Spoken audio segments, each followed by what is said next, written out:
Paste information into a document, and you'll immediately see a small icon next to the pasted information.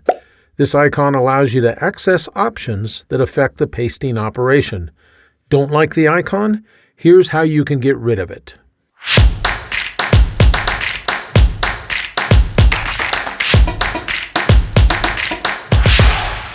Word includes a feature that really annoys some people: paste options. When you paste some tidbit of information in your document, Word displays a small floating button right near the end of the pasted information. You can see it if I click Ctrl-V to paste the contents of the clipboard into the document at this location. This is the Paste Options button. It looks like a paste tool on the toolbar, a small clipboard with a piece of paper over it. If you move your mouse pointer over the button, you can see that this is really just a drop-down menu, and clicking on the menu gives you a few options that you can apply to what you just pasted. If you find the Paste Options button distracting, or if you never use it, you may want to turn it off.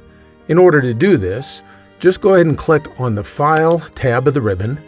Then at the bottom, click on Options, and this displays the Word Options dialog box.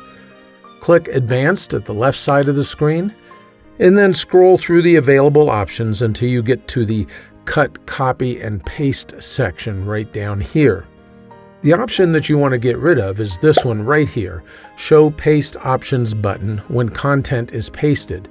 If you clear that, and then go ahead and click on the OK button, then when you paste information into your document, you won't see the Paste Options button anymore. Now that I've made this change, I'm going to go ahead and press Ctrl-V again, and you can see that Word no longer displays the Paste Options button. I hope you found this quick tip helpful. If you did, please click like, then the subscribe button, and finally the bell icon. That way you'll be informed whenever I add a new video to the WordTips channel. Thanks for spending a few moments with me today.